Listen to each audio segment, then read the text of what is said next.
সাবেক সেনা সদস্যের ছেলে চালান রিকশা। জীবনযুদ্ধে নিদারুণ কষ্টে পার করছেন প্রতিটা দিন।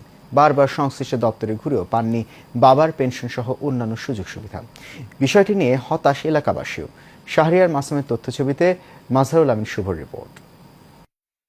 মহান মুক্তিযুদ্ধে পাকিস্তানে বন্দী ছিলেন ১৬ ইস্ট বেঙ্গলের সৈনিক মোহাম্মদ আব্দুল মজিদ। স্বাধীনতার পর দেশে ফিরে আবারও যোগ দেন সেনাবাহিনীতে। কিন্তু পাকিস্তানে বর্বর নির্যাতনের কারণে চাকরি থেকে অবসরের কিছুদিন আগেই হারিয়ে ফেলেন মানসিক ভারসাম্য। শেষ পর্যন্ত চাকরি থেকে অব্যাহতি দেওয়া হয় তাকে। শেষ সময়ে মানুষের দুয়ারে দুয়ারে সাহায্যের হাত পেতে কেটেছে আব্দুল মজিদের জীবন। পাননি পেনশন সহ সরকারি কোনো সুযোগ সুবিধা।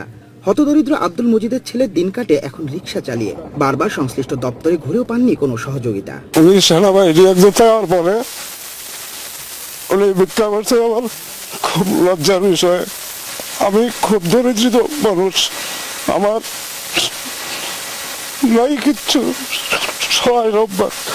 আমার নাই বাবা সম্পদ, আমার বাবা পেনশন রেশন কিনে কিছুই পাই নাই এই পর্যন্ত।